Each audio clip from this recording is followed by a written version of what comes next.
welcome to WCTV Annual Organization Night. We welcome all of you tonight. Tonight is a special night. It's Organization Night, part of Membership Week at WCTV.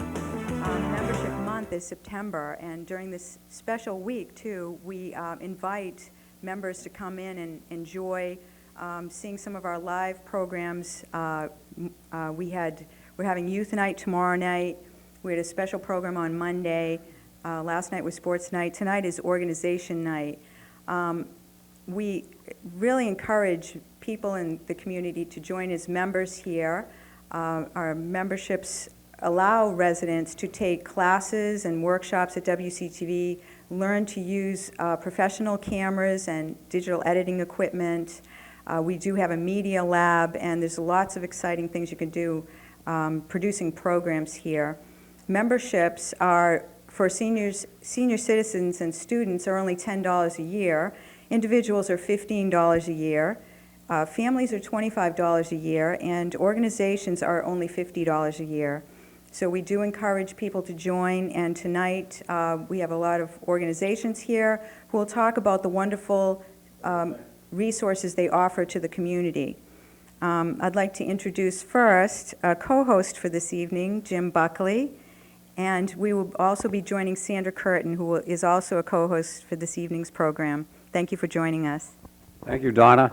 Okay, here's what's going to happen this evening. As Donna said, organizations and clubs are here to solicit your help and your membership. These are the clubs and organizations that make Wilmington what it is today, a great town. If you've ever been to the 4th of July celebration, you see all these clubs down there and organizations working as they do throughout the year.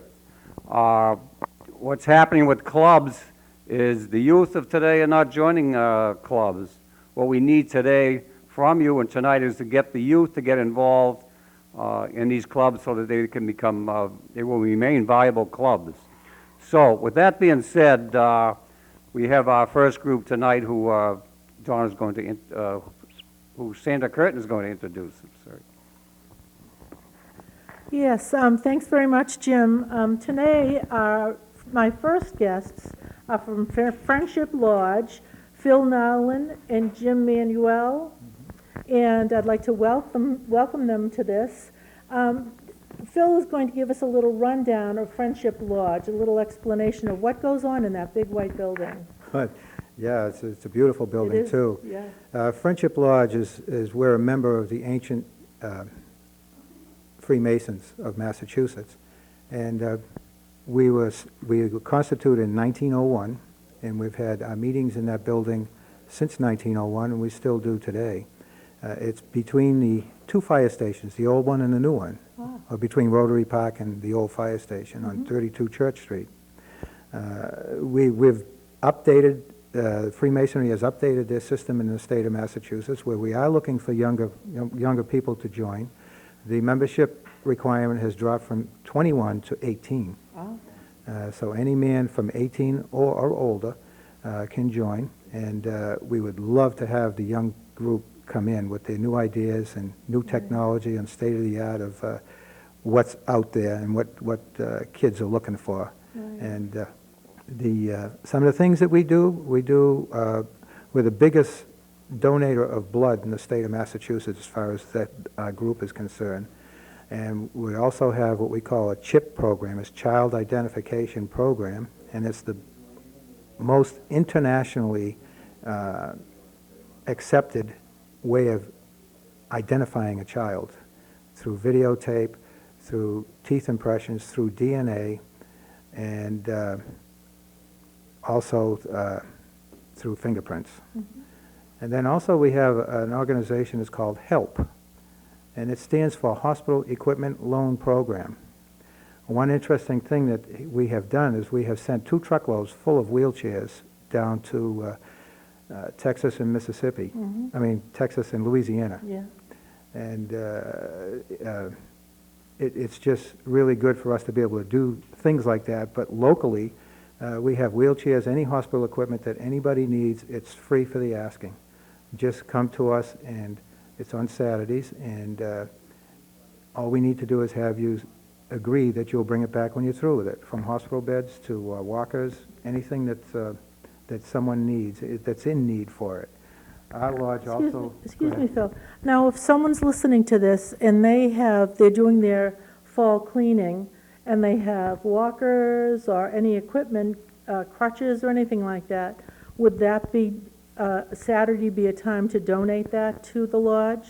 Yes, but the location, you'd have to call our lodge because the location is in Malden, where that is being done. Okay. But, yeah, we're always looking for more equipment. Right, so there is a drop-off place in Malden Yes, to do definitely, and that. that's the pickup location, too, for anything that people need.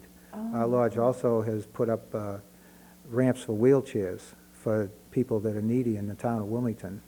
We go as far as back in the early 50s. We donated the land. Friendship Lodge has donated the land for the old fire station. That's when they built that. Oh, no kidding. So our organization has been really involved with the community for many, many years, but sort of like quiet a little bit. Mm-hmm. And in the old way, we used to just do it and not look for any acknowledgement. But now things are changing. We're trying to go with the way the younger people see us and so forth. So now it's okay for us to ask someone if they want to join, and okay to say these are the good things we've done. So we're promoting ourselves a little bit more, more acknowledgement, because a lot of people say, "What is masonry? Right. What is it?" You know, it's a secret organization, but it isn't. We have a Right. sign out in front of our building. Yeah. It's an organization with secrets, like Phi Beta Kappa, same thing. Right. You know, and an awful lot of organizations, KFC, the Elks, they all have that. So it's just, we've been very silent for many, many years. So by changing this approach, people will get to know more about us. So that was your philosophy years ago, but now you realize you need to grow and maybe say more about yourselves and your activities. And let people know how we're involved with the community and so forth. Right. That's correct. Now, Jim, what are the requirements to join the Friendship Lodge? The requirements are, the major requirement is that one have a belief in a supreme being. Other than that, there really is no individual requirement. As well as being 18 years or older. Yeah, well, 18, that's changed. Right. And a man. You have to be a man. Oh. I was just There going to are- fill out my application. There are offshoots, though. There's, for the ladies, for the young girls, there's Rainbow, and then for the ladies, there's Eastern Star. For the young boys, there's DiMolay, if you've heard of DiMolay. Yes, yeah. And that's the beginning into Masonry. And then from the Masons, there's the Shriners. I'm sure you've heard of the Shriners. We're in the parade. Absolutely. Every parade yeah. is one of the biggest part of the whole parade all the time. Always is. And we also have York Rite, the Scottish Rite. And they all do different things. They all do different parts. Uh-huh. We have the Shriners Burns Hospital in Boston, and we have the Shriners Orthopedic Hospital in Springfield. Probably the Burns Hospital is the one that's the most popular. Everybody knows that, probably the most of everything that you do. It's the most, It is. not promoted, but you hear about it all the time because of problems with people with fire. You True, know. but if you have a child that's born with spina bifida or something like that, in comes the Shrine Orthopedic Hospital. Oh. And there's, I think, 21 orthopedic hospitals and 3 burns hospitals in America. And the Masons raise over $2 million a day to be able to run these hospitals and do other things for children. Everything is for the children. Yeah, And, yeah. and there's no billing department in these hospitals. Interesting, very interesting. Jim, what would you say to someone to encourage them to join the Masons? What do you like best? Well, one of the things I like the best is the camaraderie. And having been a teacher for 40 years, usually you only have a conversation with people in your own trade, teaching. Right. And when you go to a Masonic meeting, there are people there from all different fields. And so you don't sit around talking about your field, you talk about other things. And it usually goes around into what you can do for your community Right. and how you can help the people in your community. Now, how would you recommend that someone apply or join the Wilmington Masons? All you have to do is contact any of the Masons. In fact, one of the easiest way to contact one of the Masons is usually you'll find on Monday evening around 7 o'clock, there's a group of Masons down at the hall, and they're playing whist and having a good time.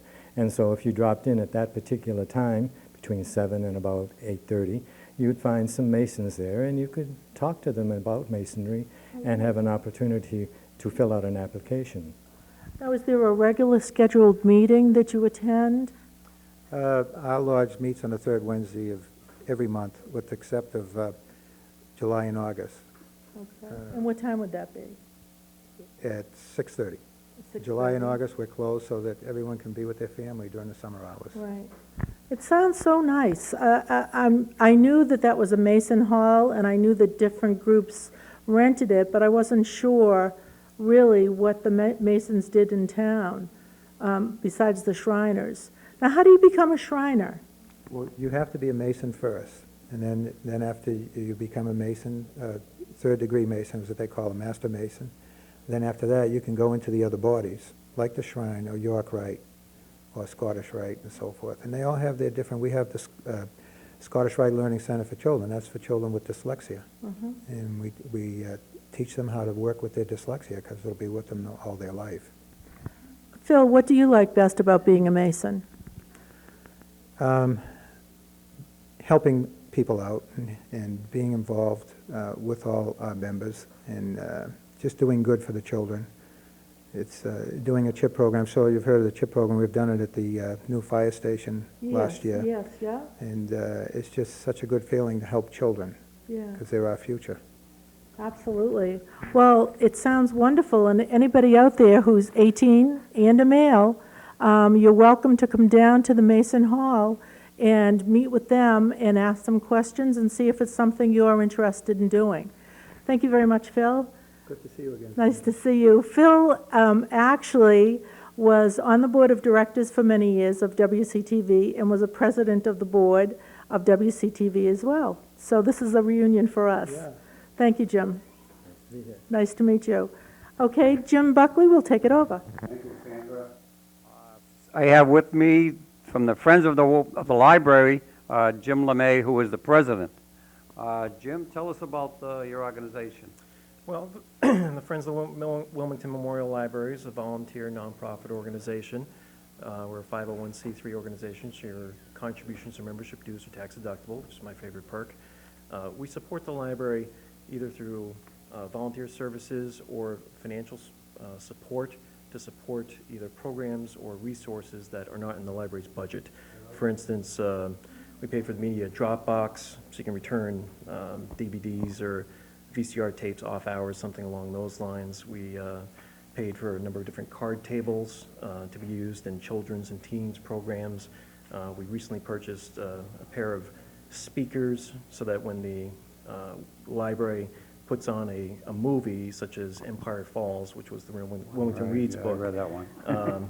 That movie was actually shown at the library, I believe, last night. The speakers basically make it so that everybody in the room can hear something. And the larger attended programs also, the speakers help out for the speaker being able to reach the back of the room without having to shout and strain their voice. So we support the library in terms of adding to the collection, providing equipment, or providing for staff education seminars, something along those lines, basically to enhance the library's usage for all town residents. Okay. What type, obviously you need money to support these endeavors. What type of fundraisers do you have, and do you have any that are coming up in the foreseeable future? Well, our general membership dues provide ongoing support to our to the library, and usually our largest annual fundraiser is the book sale, which is usually held in the spring. We do that once a year. Friends, if you join as a friend, you can go on a preview night for Thursday night and basically glean the best copies. Not that all the books aren't Right. fantastic, but you can get, great deals, hardcover books, I think it's $2 and paperbacks 50 cents, something along those lines. So membership dues do provide an ongoing component. The book sale is one of our fundraisers. This last year we did a booth at the 4th of July where we sold yogurt parfaits and water. That was a fundraiser as well. Currently we have a membership drive going on where we're trying to raise our membership. Currently, we have about 400 members, 400 households that are members of the Friends of the Library. And we're trying to reach 1,000 by June of 2006. You may have received a letter in the mail from me asking you to join the Friends, if you aren't currently a friend. Basically, our membership dues are $5 for a senior student, all the way up to $250 for like a lifetime family membership, something along those lines. Okay, so can anybody join, obviously male, female, is there an age limit or No age students? limit, absolutely anybody can join. Okay, when do you meet and what's the commitment if you do join? Well, basically, there isn't a commitment if you do join. You can be as involved as you want to be.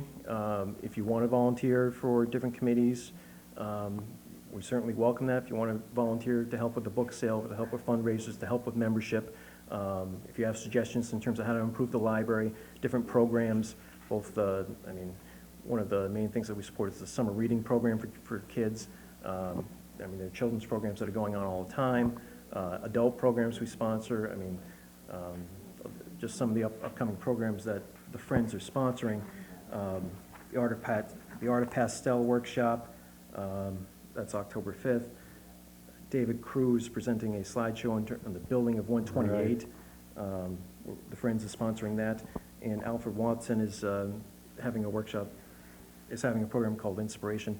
I think he's, Justin Locke, author Real Men Don't Rehearse. He's going to provide insight in terms of the inner workings of a symphony orchestra, something along those lines. So, those are all programs that the Friends support. You don't have to be, you don't have to volunteer or help out with any of the programs, something along those lines. We'd like you to become a member basically to help support the library in its operation, enhance its services to the community. And if you want to volunteer for other services, we certainly welcome that as well. Okay, I know I go out walking every night, I walk by the library, it seems like every night there was like an open mic night, and I almost stopped and I was going to sing a few tunes. I kept walking. Lucky for you. Yeah. Well, that's one of the other programs that the speakers actually help out with, is the open mic night. They really do a lot of great programs over at the library, both for, Time for Twos, the reading programs, teen programs. I know on, this Friday, there's a Read and Feeds discussion group on the book Eldest, which is the sequel to Aragon. I haven't read that yet, but I expect that to be Wilton. I think that's at 3:30. Basically, all the programs are on the library's website at wilmlibrary.org. There's a link there where you can get a schedule of the programs that are coming up for whatever your age or interest may be. Okay. But there certainly is a lot going on at the library on a daily basis. Yeah, I can see that. Right. Okay, who should, I know we all got letters, but for those who didn't, who should we contact and if we want to join your organization?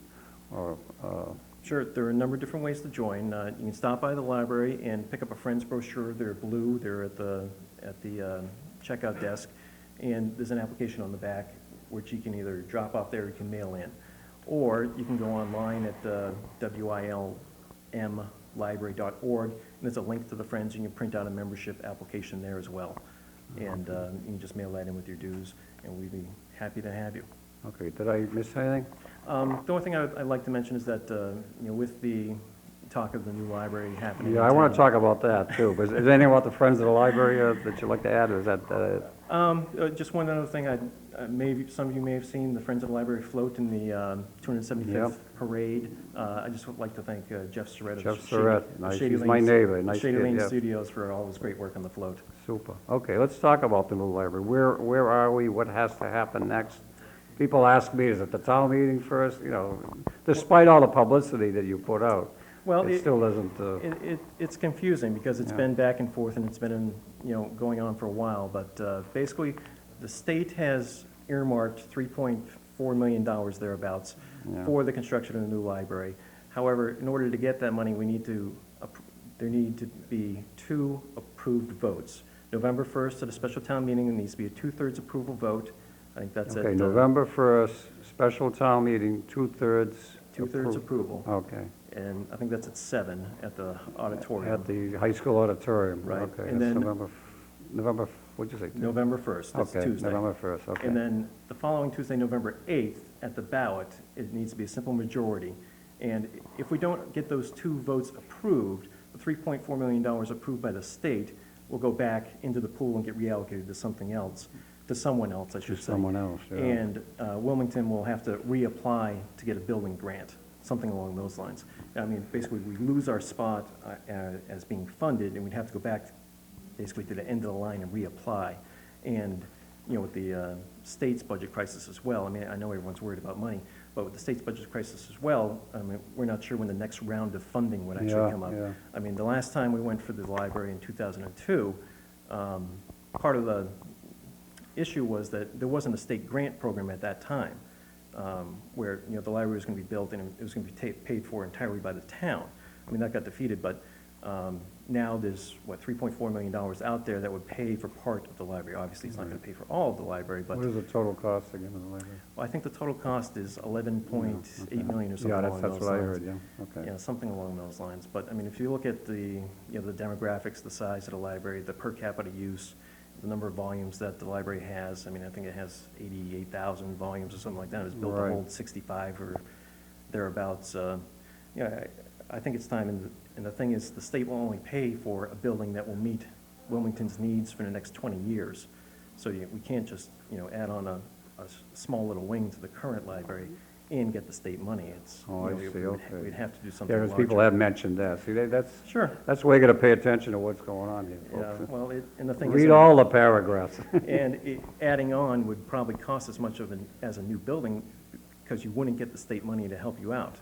Okay. And that's the thing. But November 1st, November 8th are the two big votes that need to happen before the state's going to give us the $3.4 million. Okay, so November 1st at 7 o'clock, right? That's At the right. high school auditorium is the town meeting. Correct. That has to be two-thirds Two-thirds. approved. And then November 8th, it goes to ballot, and that's just a majority, is that the proper wording? Correct. Majority. Oh, actually, I'm sorry, just one more thing. During the course of our membership drive, the one thing I will say is we sent out letters to basically, I think, every household in the town where they weren't already a friend. And the response we got, I think, has been very, very good overall. But in particular, I would say that the senior response, the senior citizens in town have really responded at a much higher rate than the rest of the town demographics. In a positive? In a positive way. I mean, we've had Okay. many more seniors join than, you know, people in their Oh, 30s. that's great. And, you know, you would think Yeah. people with young kids would be joining the Friends of the Library to help support it, but it's been the seniors, Yeah. actually, that have been joining at a much higher rate. And I'd just like to say thank you to all the seniors out there. I think the problem that's what I was going to address at some time, is the youth movement. We're trying to get young people to join these organizations, as yourself. And the problem is, you know, it's a time management thing. The mothers work and the husbands work, and the weekends, the kids are doing soccer.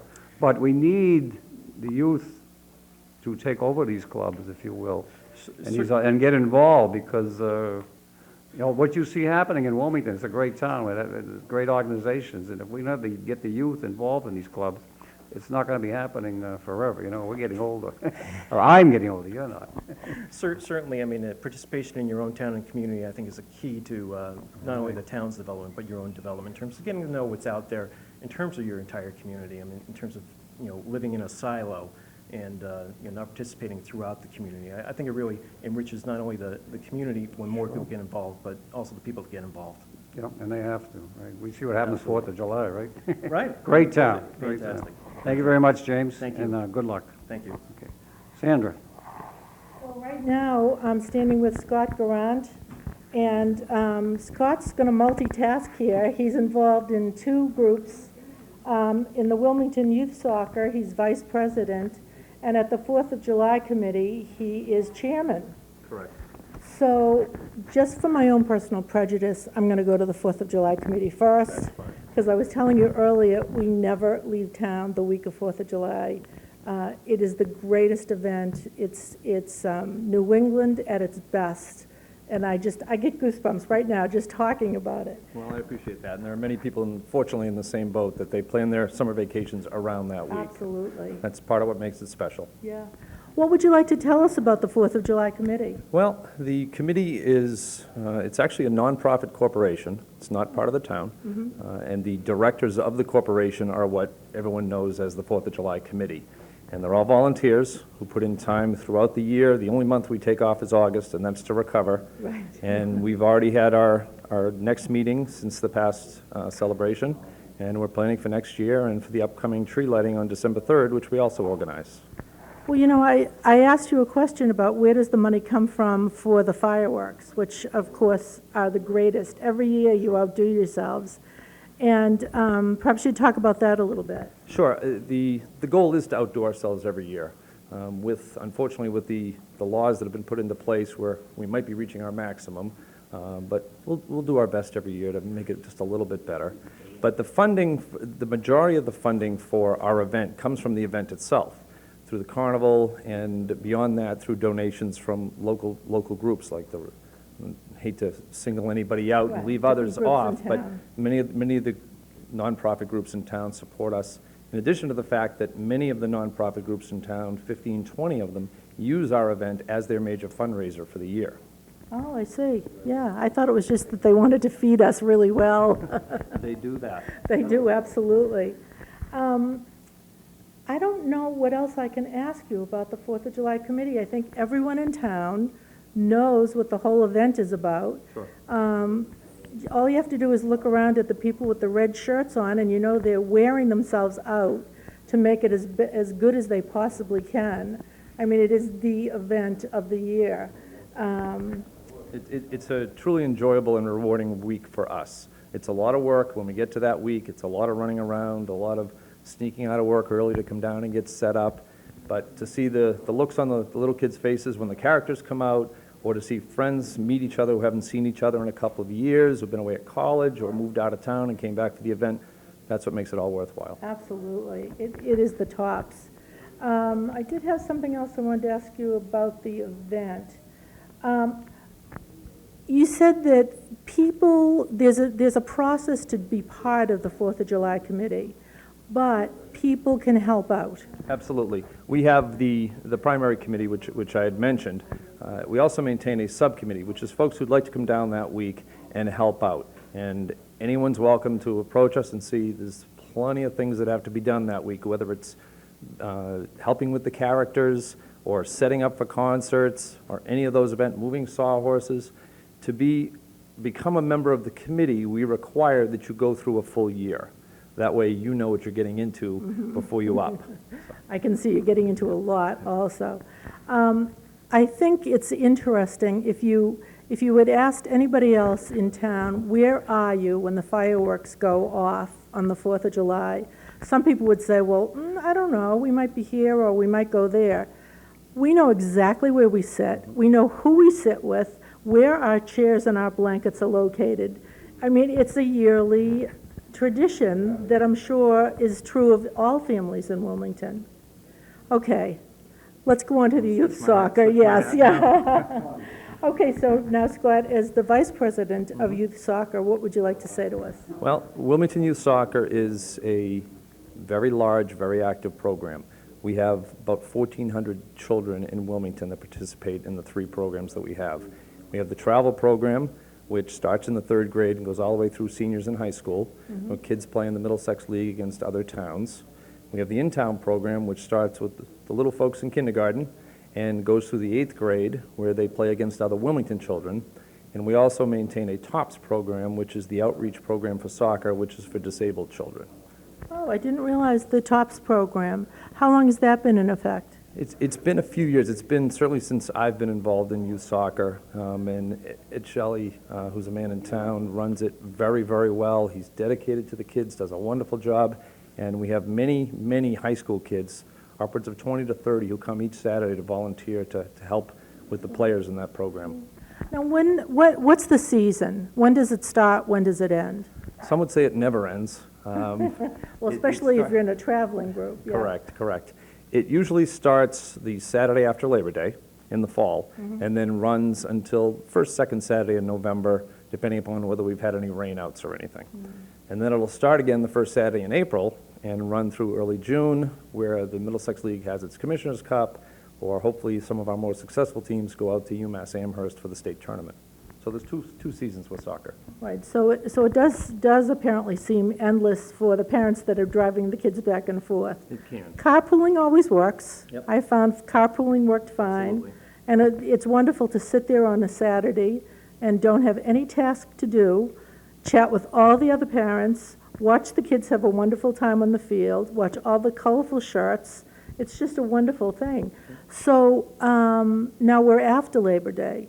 So can kids still join right now, or would they have to wait till April? Well, it would be difficult at this point to come in and play in the fall. You certainly could contact us through our website if you're interested in playing in the Wilmington League, the in-town league. Our travel teams, the tryouts are held in June, and teams are selected for the entire following year. So the team will stay together for the fall and the following spring.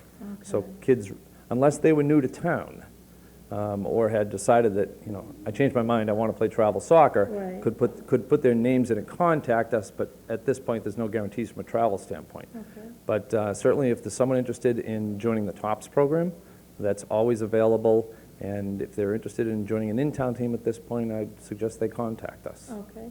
Now, you've mentioned the word contact for the different groups. Yes.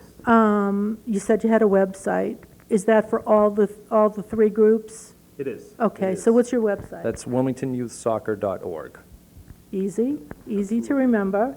I have it right here, Wilmington Youth Soccer, so it's All the easy to contact- remember. All the contact information is there. If you have a child who wants to play in town, there's an in-town contact, 3 of them actually, and there's contacts for, the whole board's listed there with our email addresses. Okay, great. Is there anything else you'd like to say about the youth soccer? Because I'd like to go back to 4th of July again, but let's talk about the youth soccer. Well, from a volunteer standpoint, and that's what this week is about, we couldn't survive or even exist without the parents that come and volunteer as coaches. We have over 200 parents that volunteer to coach teams. We have presently 41 travel teams. Once the spring hits and the kindergarten kids start playing, we'll have nearly 90 in-town teams. That's a lot of coaches. We have our concession stand that's run every Saturday by the board, but it's staffed by parents who come down and volunteer an hour or two when they can, and we couldn't do it without them. Right. And how much does it cost to join? Well, it's on a per-season basis, and the fees presently are, I believe it's $60 for an in-town per season, and the travel is now $140 for the 2 seasons for the year. But you get a pretty color shirt. And the TOPS program is free. Oh, okay. Oh, very nice. And you get a pretty shirt as well? Absolutely. Yes, I love all those colors. Well, Scott, thank you very much. Is Thank there you. anything you'd want to include that we have not spoken about? Just my appreciation for having us here tonight. Okay, well, thank you very much, Scott. Thank you. So don't forget to go and look at the website, wilmingtonyouthsoccer.org. Thank you, Jim. Thanks, Sandra. I have with me from the Tewksbury Special Education, on my, well, both of my left over here, I have Lisa Puccia and Dawn Brenner, right? I got that right. Tell us about your group. We are a parent advisory council in Tewksbury. We're a little bit different than the regular parent advisory councils. We actually deal with special needs children and parents. And we do not have a designated school. We actually are what's considered an umbrella pack, which is that we oversee all the schools in Tewksbury. And we come together once every other month. The parents come together. We discuss issues within the town, how to improve our special education department. We work closely with the superintendent, the special ed department, and the school committee to better serve the parents and children in Tewksbury. So. And what we do is we have speakers that come into town. Last week, we had a basic rights speaker in there. Tomorrow night, on the 29th, we have autism rights, a speaker coming to the high school library from 7 to 9 p.m. So they'll be informing us on all rights specifically for autistic children. We have a large population in Tewksbury of autistic children, and so the speaker will be there. And then we have a fundraiser coming up in October 22nd at Livingston Park. It's a 5K walk. We're having a DJ. We have a lot of free food. We have tons of vendors and crafters coming out. We hope to raise a lot of money so we can send some of our parents to educational trainings to advocate for their child. They have trainings for specific types of behavioral issues that a lot of children have these days. So we want to raise some funds for that. When is that, what is the date on that again? It's October 22nd. It's at Livingston Park in Tewksbury. It's from 8 a.m. to 2 p.m. We have people signing up to walk, and you'll receive a sweatshirt. First annual Family Striding to Help Families Walk for the Tewksbury Special Education Pack. And we have a lot of vendors coming out. We have Party Light, Tupperware, Avon, Discovery Toys. Then we have a lot of crafters that'll be out there too, as well as a big table, a raffle table, free food. Free food for family. Free food for families, so it's going to be a lot of fun. That sounds like a lot of fun and for a good cause. For those who don't know, Livingston Street is the one right after the Tewksbury Country Club. Just take a right and it's down there about a half mile on the left. Are you looking for members, or how does your, that's what I'm trying to... Well, we have, we're actually looking for surrounding towns for their support. Wilmington, like other towns around here, have a special education pack. We really urge parents to become a part of that. It's a really great opportunity to get to know the people in your town, your school committee, and to make things happen where you can actually change procedures that happen within your school department, get more supports for your children within the school system. So not only Tewksbury, we support a lot of the other towns around here. Dawn and I have actually worked with an agency called Lifelinks in Chelmsford. And it's an agency through the Department of Mental Retardation, and we have formed a Central Mass Regional PAC. We get together quarterly, and we discuss special education issues throughout Massachusetts and how we as special education parents and advisory councils, such as Tewksbury, can make improvements within, our school systems. It's also a great place for parents to get together with other parents whose children have the same issues. To network. To network. Like, I have triplets. My 2 boys have autism. Lisa has 4 kids. One of her daughters has autism. I didn't know about a lot of programs and things until I met Lisa. She showed me a lot of different things. If you have a child with ADHD, you can network with another parent and learn some maybe different therapies or stuff to help your children. Yeah, supports. And it's nice just to sit there and talk to somebody who knows what you're going through and all the issues that you're dealing with on a day-to-day basis. Right, and you have a common bond there, right? Exactly. Okay, so who should they contact? They can contact Dawn and myself. My number is 978-851-2724. Dawn is 978. 657-5248. And we also have a website. It's tewksburyspedpack.org, all one word. And again, we're looking for people to participate on a walk. We're looking for volunteers. We really could use the financial support because we're really running low on finances. And again, these the finances that we're getting, or I should say the profits that we get in from this walk, are going to go to support programming for special education children within Tewksbury. We actually just formed the first special education soccer in Tewksbury. We've been plastered all over the papers. We're really proud of that. Yes. And we're looking to take some of this money and create different programming for children, like if we have children in wheelchairs, we want to maybe promote a bocce club or things of that nature. Right. And we also want to be able to have parents become more aware of their rights as parents with special needs children and what they can get for their child as well as themselves. So, these funds are going towards a great cause, and we're looking for the support. Wilmington's been wonderful, and that's why we're here trying to promote it through Wilmington as well. Okay, super. Give me the date and the time, and again. It's October 22nd at Livingston Street Park in Tewksbury. It's right off Main Street. You take the right in front of the country club. It's from 8 a.m. to 2 p.m. Again, we're going to have a lot of vendors and crafters out there. We have free food, baked Masons. table, raffle table.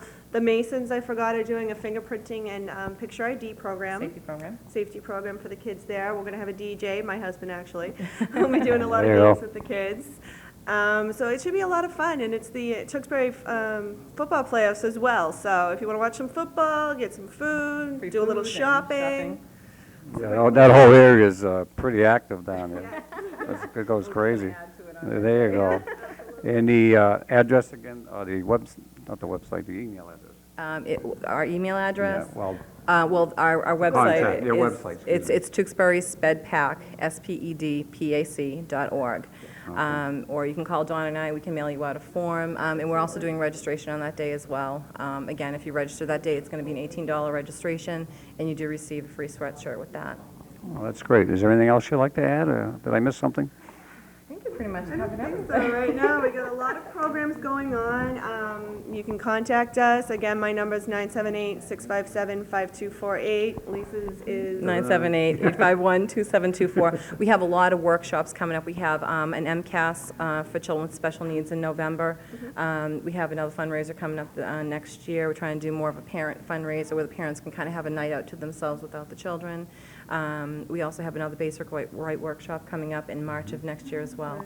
So, we urge the communities to take, part in our workshops, and we in turn will take part in theirs. We want to really spread the word that, we're not just special education parents in one town. We do affect other communities, and we want to be able to network. We've been working closely with Bill Ricca, Right. and they have been wonderful, absolutely wonderful working with us. Yeah. So we have a lot of parents going to their workshops. They're coming to ours, and it's just working out great. So, The whole program sounds great. yeah. Okay, Lisa, Dawn, thank you very much, and good luck. Thank you. Thank you very much. Bye-bye. Sandra? Okay, thank you, Jim. I have the pleasure of being with working people. Both Bob DiPalma and Diana DiGregorio came downstairs to be interviewed. They're actually working upstairs in the food pantry. Bob is the director of the food pantry. Diana works for the food pantry and is the president of the community fund. So we'll talk about a whole bunch of different things as we go along. But I want you to know definitely that they came down here from working upstairs. When did the food pantry get started? In January of 1992. Oh, so it's been around 13 years? You know, we saw a need for that at that time, and we thought when I first started it, Jim Hatchie and myself got we were with the community fund at that time, and we saw the need for this, so we both worked on it to develop it. At that time, we thought 2 years, probably that's all we'll need it for, and now it looks like the food pantry will be needed for quite a while. The economy isn't picking up at this level, so there's still a need for it. Well, I have to tell you that once a year, WCTV has someone, and it's been me, goes down to, just not me alone, but Jim Durkee and Louisa, who used to work here, and we ask for donations for the food pantry, and we give the person who gives food can fill out a thing wishing Happy Valentine's Day to their Valentines. And people load up their wagons, absolutely load up their wagons. People know, of course, the need for food and want to help other people.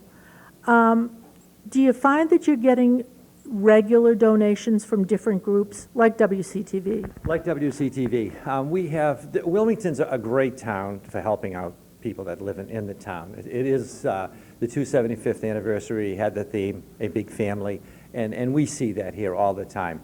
Organizations like cable TV having food drives on a regular basis. The high school band has food drives on a regular basis. All of the schools at one point or in that time during the school year, they have food drives. Different companies, fraternal groups, churches, St. Dorothy's, St. Thomas's, all on a regular basis, and just everybody. Every fraternal organization, every church, every school, at some point during the year, helps the food pantry out. We are completely independent. We don't get anything from Project Bread. We don't get any help from any federal or state agencies. We're completely just independent in Wilmington, and we're able to make it work.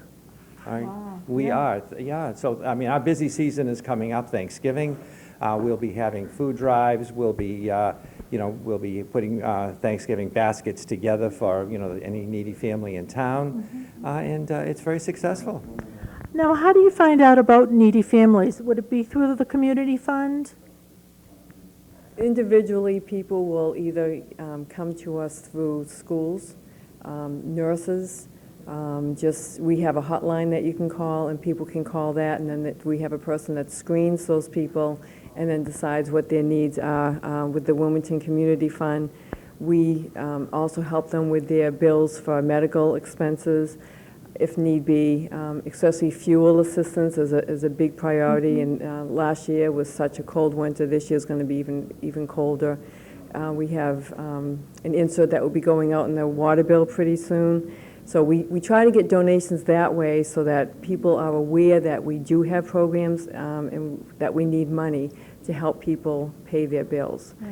And everyone's really hard hit right now. Yeah. They can't pay their bills. Right. And we're seeing that by the numbers of families that come to Wilmington to come to the food pantry to get food. They just don't have the money to pay for their food.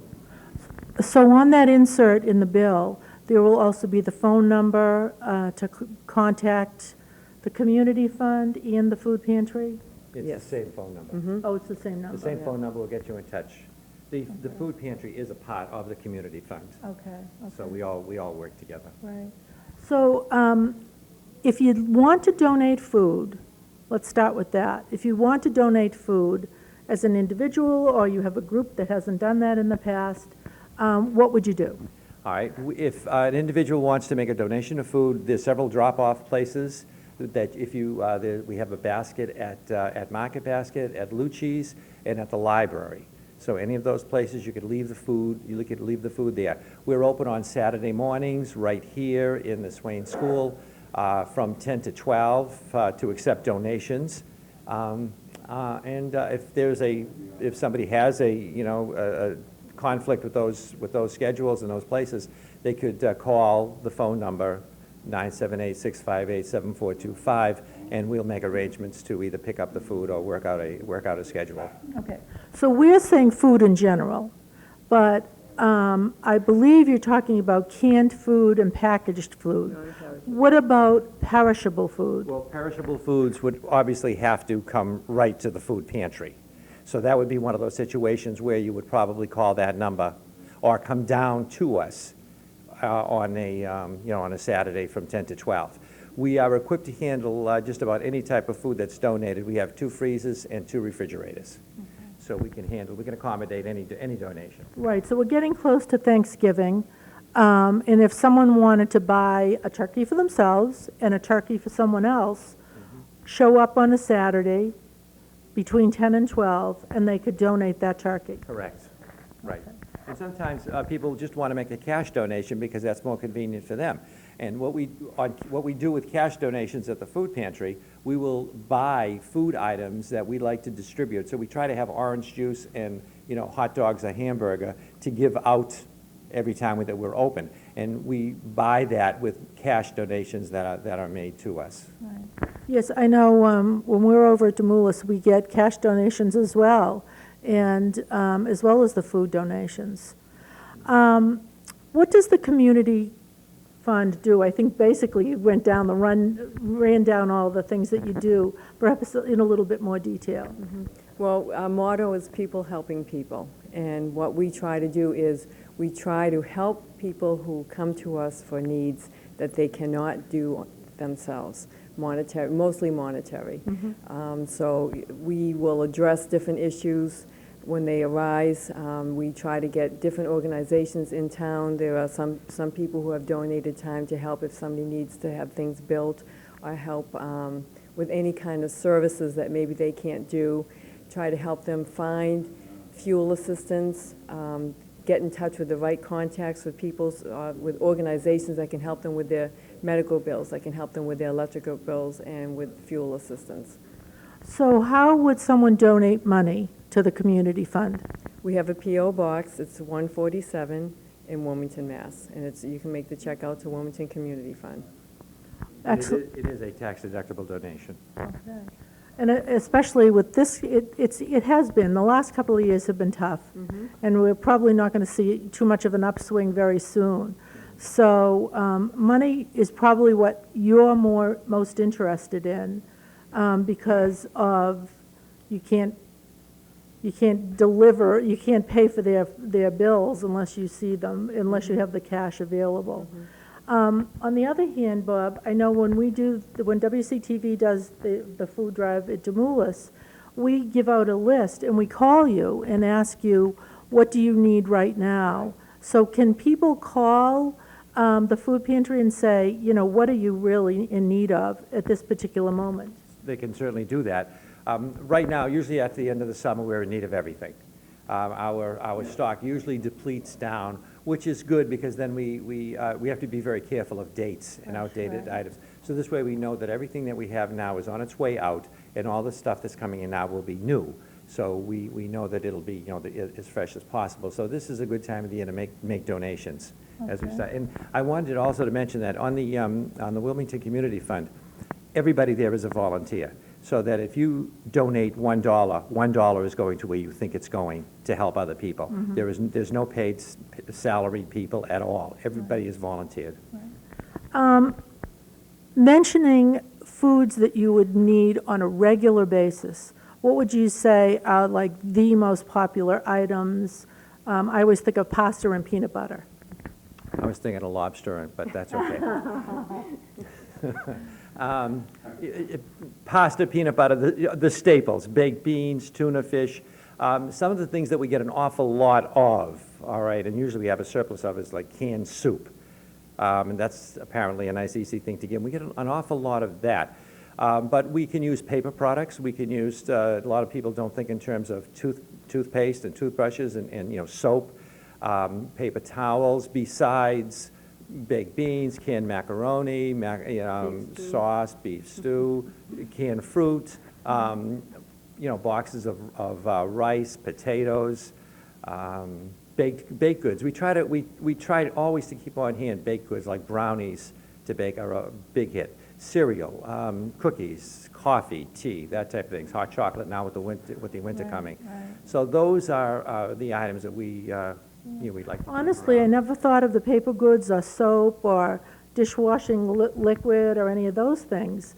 So that's an addition, to my list. A lot of times when we have a food drive with the schools, we coordinate with the schools so that they have a better idea about what to bring in. And a lot of the schools like to have, like the first grades, for instance, bring in maybe paper products. The second grade bring in something else in third grade, so that when they get through, they got a nice cross-section of things that we can use. Right. And it works out nice. But it sounds like you've never really had an overabundance, that what you have goes and you pretty much need to refill. Well, we do sometimes get a surplus. We'll get a surplus of canned beans and, as I said before, soup.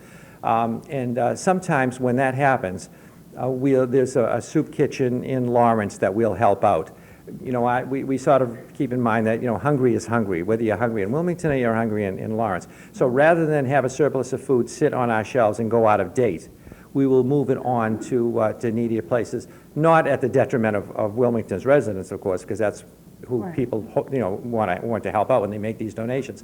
But rather, we don't like to have food just sit there either, so we'll move it along. There's a battered women's shelter in Lowell that we help out with a surplus of baby food especially, things like that. So we're aware of what's going on in the communities all around us too, and we try to be part of that. So baby food is also something that you would need. These are categories that I'm not really familiar with. We don't have a lot of small children, but yes, there are some. Okay. There are some, yeah. All right, so now we've talked about donating food, we've talked about donating money. Now, what about if you need the food? What's the process there? All right, you can call that number that I mentioned before, 658-7425. Right. And we will, there's a recording on that phone number that will give you the hours that we're open. You come down, we have a very one-page application form for you to fill out, basically determining a need and determining that you are a Wilmington resident, and then we take it from there. If you're eligible, then we'll process it right there. Okay. But what are the hours? All right, the hours, we're open the second and fourth Wednesday of the month, from 7 o'clock until 8:30. Okay, so the second and fourth Wednesday. From 7 o'clock to 8:30. 7 to 8:30. Okay. Diana, is there anything else you'd like to add about the community fund or about the food pantry that we haven't covered? No, I'd just like to thank all the residents in Wilmington for your support. Monetary, if people pass away also, we have memorial funds, and a lot of people donate money in the name of someone who has passed away. Oh. A lot of the local businesses they donate pizza. Most of the restaurants in town will give us a pizza on the nights that we're open, so everyone walks out of here with a meal for that night for pizza. So I want to thank all the local restaurants and, in general, all the residents in Wilmington who's made the food pantry and helped their fellow residents with their bills. And I really appreciate everything that everyone does and all the volunteers that help us during the year also. Excellent. Bob, do you want to add anything? No, I'm glad you mentioned about the pizzas, because I forgot about that. We get pizzas from every pizza shop in town, and they're glad to do it. When we pick up the pizzas, they usually say thank you. They're thanking us. Yeah, yeah. That's the attitude. It's wonderful. But thank you for mentioning that. Excellent. And I personally know that both Diana and Bob are volunteers on more than one occasion, on more than one committee. So I thank them for their services as well. Jim? Thank you, Sandra. I have with me from the Tewksbury Wilmington Elks, Harry Z. Are you the president, Harry? I'm the current president this year, and it's Harry C. S-E. C. Harry, tell us about your organization. Well, the Tewksbury Wilmington Elks motto is that they want to help people who are less fortunate than you and I. We've been, since 1958, we were organized, and we've been serving the communities of both Tewksbury and Wilmington for 47 years now. The national order, their mission statement can be summarized by saying that the Benevolent and Protective Order of Elks serves the people in the community through benevolent programs, thus going to their motto that Elks care, Elks share. When do you meet and where? Let's talk about that. Well, the meetings are the first and third Wednesdays of the month, and we meet on 77 South Street in Tewksbury, Mass. And the meetings are closed to members only, so you have to become a member to go to those meetings, and the meetings start at 7:30 in the evening. To become a member is very simple. All you need to do is go to the Elks, get a member to sponsor you or know a member who's already part of the Elks, fill out an application form, and then within anywhere from a month to 2 months, you'll come in as a full-fledged member of the Elks and be able to attend meetings and go to all our community activities that we do. Okay, what about the age of your organization? Do you have to be 18 to join or to apply for membership? You have to be 21 years 21, to okay. join, and the Elks for the last 7 years have had female too, so it's male and female. It's not a male-only club now. So as long as you're 21 years of age, even if you don't live in Tewksbury, Wilmington, say you work in the Tewksbury, Wilmington area, you can still join our Tewksbury, Wilmington Elks. Do you have a mixed deal, like older people, middle-aged people, young people? A lot of people shy away. They see there's a lot of older members or younger members, and you sort of isolate different age groups. But do you have a good mix down there? I would say we have a very good mix right now, especially within the last 9 years. We've got a lot more younger people. A lot more women have been joining, so the men and women, husband and woman, have been joining together, and it's become more of a big, much bigger mix. Before, it was a lot of the older members, but now it's a much better mix. Yeah, I think the women are key. Yes, they are. You get them to join, and the organizations seem to become more viable. I don't know what it is, but it happens in every club. Exactly.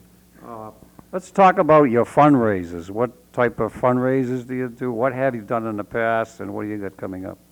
Okay. I'm gonna the fundraisers that we do a lot of fundraisers for both the Tewksbury and Wilmington communities. What we've done, we've donated $50,000 to the Wilmington Food Pantry and the Tewksbury Food Pantry. Every year, a lot of people don't know this, but we give out scholarships to graduating seniors from Tewksbury, Wilmington, and Shawshene Tech. And over the years, we've given out $200,000 worth of scholarships to students. The national organization has given every year gives $500,000 worth of scholarships to children who want to continue with a 4-year education. So there's a lot of scholarships that are available to people. All they have to know is to come down to the Elks and fill out the application. Or they could actually write to the Elks and have the Elks send them an application for them.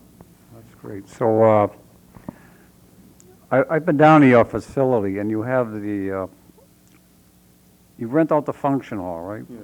For weddings or whatever, and also you have a picnic area, is that, you rent that out too, or? Yeah, we have a very nice facility if people have never been down to South Street.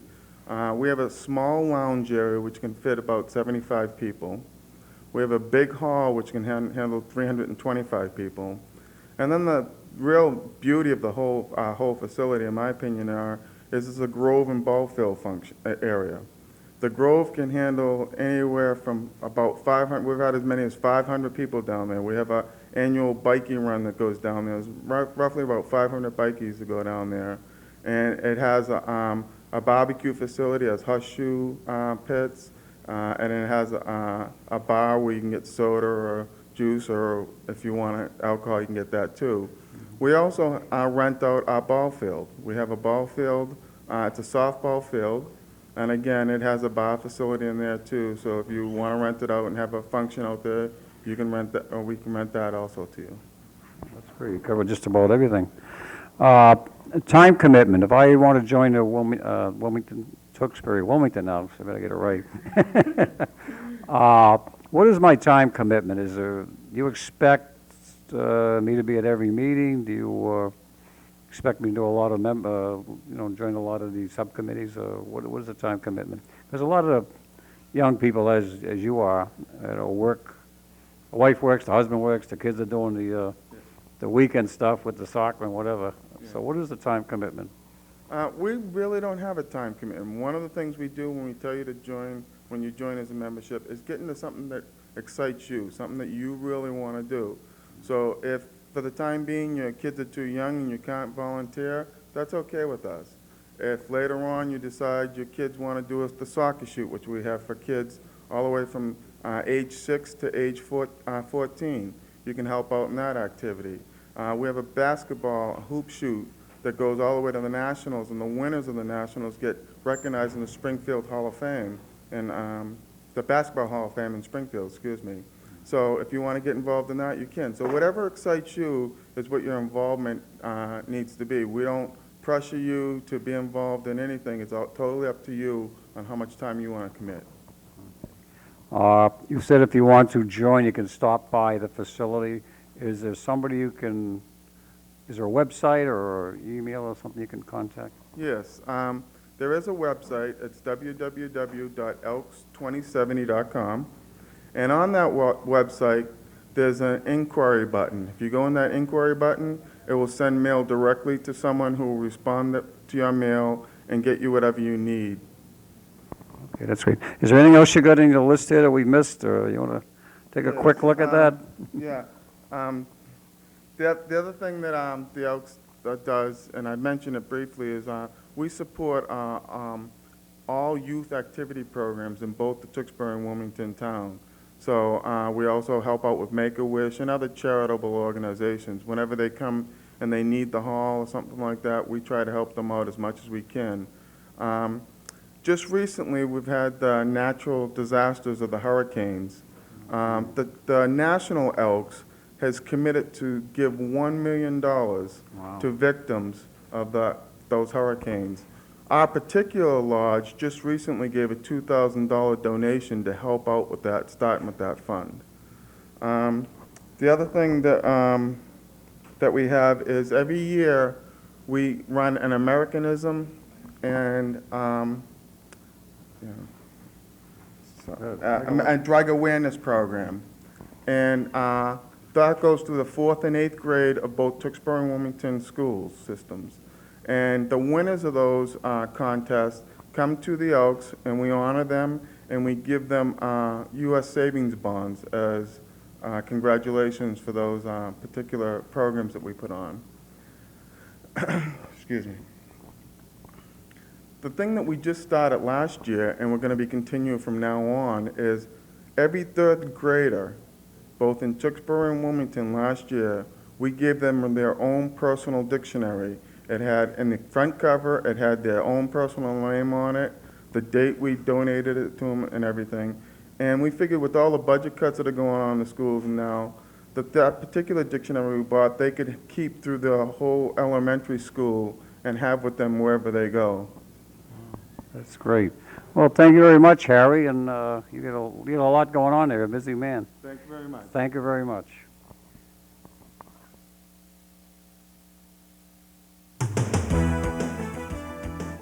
These different groups. And like I said at the beginning, the youth movement is what we're talking about. Gotta get young people into these clubs so that they become viable.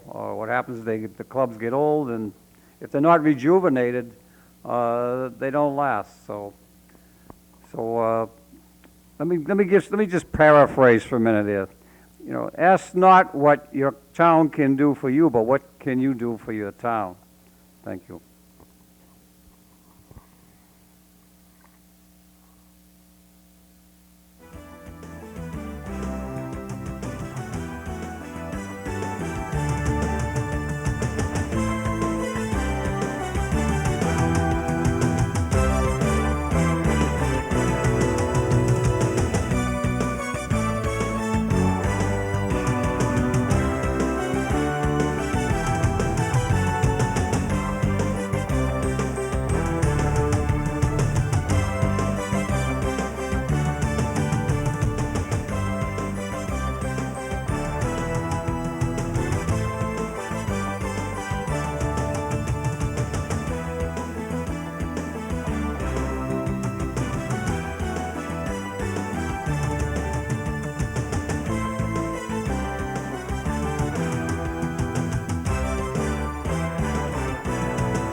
welcome back. Our next guest is Chris Eckelkamp from Pack 136 Cub Scouts. Welcome, Chris. Hi, thank you very much. I appreciate it. Let's talk about your pack. Well, our pack is one of the longest-running Cub Scout packs in Wilmington, and we have about 20 boys right now of all ages. Our Cub Scout pack includes first grades who are Tiger Cubs, second graders who are Wolf Scouts, third graders who are Bear, and fourth graders and fifth graders who are Weeblo Cub Scouts. Okay. And we appeal to both of the elementary schools in town. And right now we're in the midst of our roundup time of the year where we are promoting a lot of kids to come on down and sign up and find out what it's all about. And how do they do that? Well, what we have our Pack 136 is sponsored by the American Legion, but we have our meetings at the St. Thomas of Villanova Hall, and every Tuesday night from 6:30 to 8 o'clock, 6:30 to 7:30 is our younger group meetings, and from 7 to 8 is our older boy meetings. And that's where we have every Tuesday night, we have our den meetings, and you come down, and once a month we meet as a pack meeting, and we have a special big activity plan for that. Okay, so that first meeting, somebody would come down with their parents and you'd introduce them to the organization and let them know how it's run? Exactly. Scouting is very much a part of the family, and we encourage the parents to be involved. Our Tiger Den is the first graders, and that part of the program is actually includes the parent participating. The parent is actually the Cub Scout, the Tiger Cubs, what we call Aquila, which is his leader. And he works with him on his badges during that first year, the father or the mom or the uncle or anybody. Right.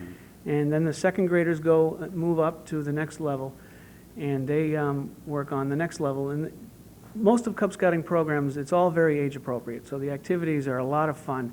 The things that we have planned for this year, we're going to visit just next week. In 2 weeks, we're going to be visiting the police station, fire station, public works building. They give us a nice tour.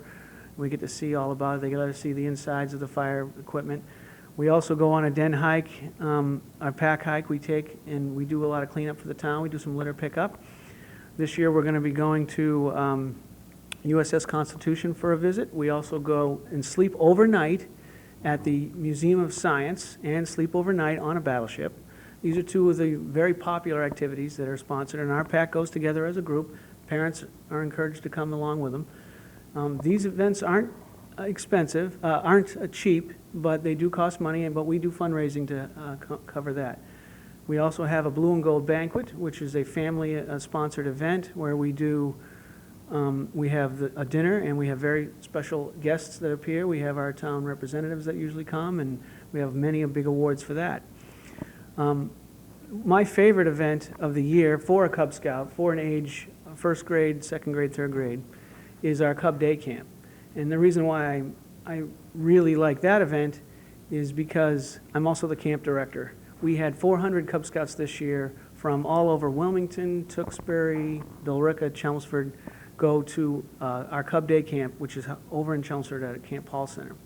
It was a fantastic program. It's like a year-long Cub Scouting program crammed into 1 week. And it is a lot of fun, and we really encourage our kids to do that. And our pack, especially Pack 136, gets assigned right away because that's my pack. That's great. I think this is a great way, now that you mentioned, for families or parents who are working days, working nights, doing things in the weekend to get some quality time with their kids, to say something that's focused, that they, okay, we're going to do this in the weekend, we're going to do this with the Cub Scouts. It sounds like a great way to go. It's definitely an opportunity to break away from all the things you have to do. The philosophy of Cub Scouting is so important that we teach God and country. And that's just what our country needs right now, is to have that kind of thing. And that's why I'm very proud to have the boys that we do have, and I do look forward to seeing more Cub Scouts come down and sign up. It is a fantastic program, and it complements karate, it complements soccer, it complements the other town activities, which my kids are all involved as well.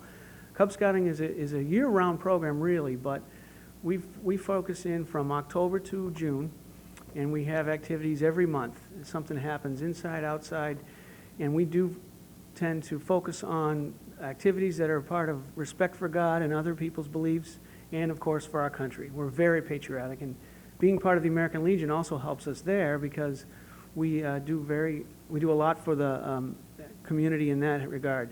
We do flag burning ceremonies, which are important and understanding. A lot of respect for the flag, learning how to fold the flag is one of the kids' things that they learn the first year, right off the bat. So kids learn discipline. They learn the secret Cub Scout handshake and the Cub Scout sign and all the things that make them part of a group, wearing a uniform, earning badges, becoming an awesome kid in the community. Well, listening to you, I can see how important scouting is. I mean, we could talk for hours about problems in this country, but let's focus on the Cub Scouts. Okay, you mentioned fundraisers. What type of fundraisers, and do you have any that are coming up in the near future? Our fundraiser, the biggest fundraiser that we're kicking off this month is our popcorn sales. As everyone knows, Girl Scouts sell Girl Scout cookies.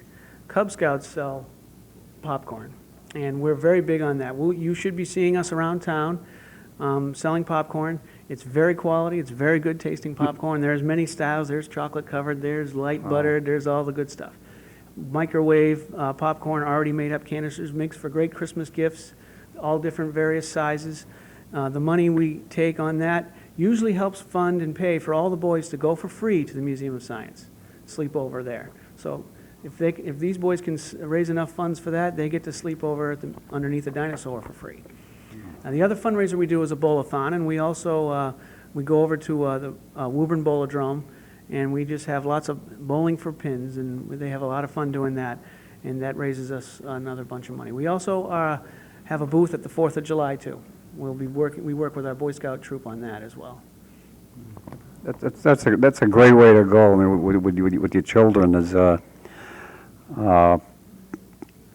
Here you get to go out with your kids, you spend quality time with them, you get back to basics where we should in this country, and it sounds really great. It's a very good program, and I thank you for the time to come down here and talk about Cub Scouting. It's something that I believe in. I'm a product of the program, and my kids are going to be in it, and I would welcome all the boys in town to be part of any Cub Scout pack, but especially we'd like to see a Pack 136. We're very active in our community. We're very active in the Memorial Day Parade. We're right up front with the rest of the group, and we teach a lot of good, important things. As much as they learn in the school, in our great school system, we get them even further along in the community with Cub Scouting. Thank you very much. Thank you very much. Sandra? I'd like to welcome Walter Collings. Walter's here to represent Camp 40 Acres. It's one of the things that he volunteers for, although I have to say it's just one of the things you volunteer for. You probably don't remember recognizing him at the parade, but he was up on the top of the man lift videotaping the parade. So when you look at the videos of the parade, which should be coming out shortly, you'll notice that the shots that come from up tree height are from Walter. Now, Walter, let's get to Camp 40 Acres. What's Camp 40 Acres? If you didn't know and you just came to Wilmington, where is it and what is it about? Okay, Camp 40 Acres is 40 acres of land that is attached to, but not a part of, the Wilmington Town Forest. So it's unique in that respect, in that you can camp at Camp 40 Acres and then take a walk through the woods. You can go to the highest point in Wilmington, which is the water tower. On a clear day, you can see right into Boston, and further, actually. It's a non-profit organization, and we have all sorts of activities up there. Do you want to talk about it in age groups? Well, it's amazing that scouting was before me, because scouting is a big part of Camp 40 Acres. Scout troops, not only from Wilmington, but from Andover and other surrounding towns, utilize the facility. We have winter camping. I'm proud to say my son, his Eagle project was putting water stations at Camp 40 Acres, so we have water 250 feet out into the woods. We have lean-tos. There's a ropes course up there, Camp 40 Acres sponsors the local schools, Wilmington schools, for outdoor adventure every year for the last few years. And it's quite a place. We have a new caretaker's cabin. It's actually a pretty nice house.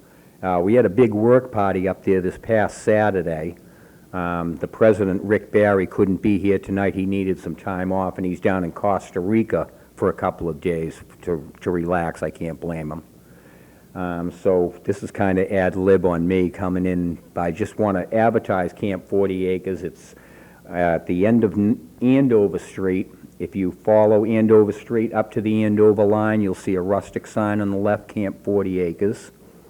And Andover Street is off of Route 125. that is correct. Right. Andover Street starts before 125, but if you came 125 and took a left on Andover Street and followed it literally just about to the end, when you come to the Andover-Wilmington line, Camp 40 Acres is on the left.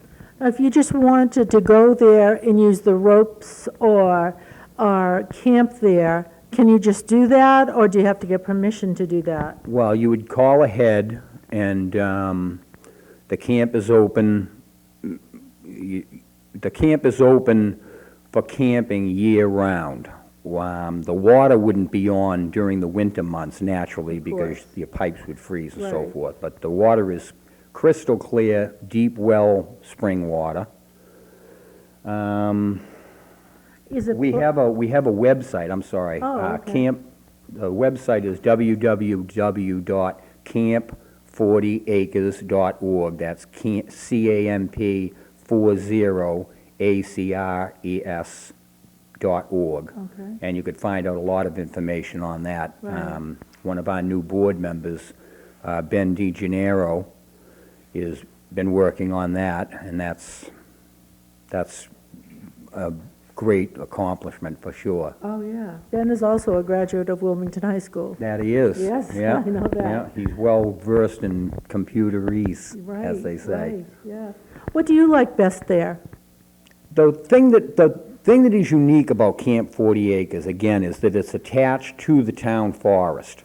So you can go to Camp 40 Acres and camp out, and there's plenty of we have trails all through the camp, but you can also utilize the town forest.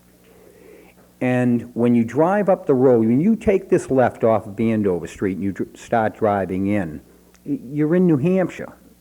You know, it's just a real nice place to go. And it's not just for groups. Let's say a family likes to camp, well, especially in this time when gas is up around $3 a gallon, Right. you can make reservations. You can go up there and camp for the night, for the weekend, whatever. And it's like you've driven all the way to New Hampshire, but you're right here in Wilmington. Yeah, excellent. Do a lot of people, I'm trying to think of what the device is, snowshoe around there in the wintertime and use the cross-country skis? Cross-country skiing and snowshoeing is big in the wintertime. Like I said, we have winter camping. Usually the scouts are involved in that. They have winter campouts. And during the wintertime, the road in the past has not been all that accessible, but there's always improvements being made. Right. This new facility for the caretakers is also going to have handicapped accessible men's and ladies' rooms. We have a new system up there to handle as far as the water and the flush toilets, etc. And there's lean-tos, so if someone wants to camp out and they want to be under the stars but not right under the stars, they can utilize the lean-tos. Yeah, excellent. Just a very nice place. We have a big, what is the word? It's a big area where it could accommodate probably 50 people easily.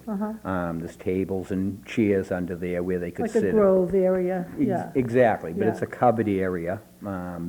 Get a big campfire going and Just a nice time. Nice time nearby, if you Yeah. like the outdoors. Well, I think you're making a very good point about the gasoline, that you really don't have to go far for snowshoeing or cross-country skiing or for camping. It's right here in our Well- own backyard, literally. The way I figure it, for people that live in Wilmington, if their car got 15 miles to the gallon, their transportation cost could very well be $3 to $5 to go there, maybe shoot down to the Sunrise Market and grab something, some goodies, and go back up there, and it would still be only a gallon or two of gas. A very good sell, a very good sell. Thank you very much, Walter. Thank you. So www.camp4040acres.org. If you want to learn more about Camp 40 Acres, I think Walter made it very appealing, and hopefully there'll be some more people looking into that website. I'm going to join Jim Buckley right now. Right, we'll meet in the middle. Before we wrap up, which we are presently doing, let's talk about WCTV again, Wilmington Community Television, and how you can become a member and have the fun that Sandra and I are having. Cost of membership till the end of the month, till we're in September, till October 1st, has been reduced by $5. So if you're a student, a senior, that means instead of $10, it's going to cost you $5. If you're an individual, instead of 15, it's going to cost you 10. Did I say that right? Yeah? Yeah, okay. So, for family membership, it's $25. And for organization, well, it'll be $20 until October. Organizational membership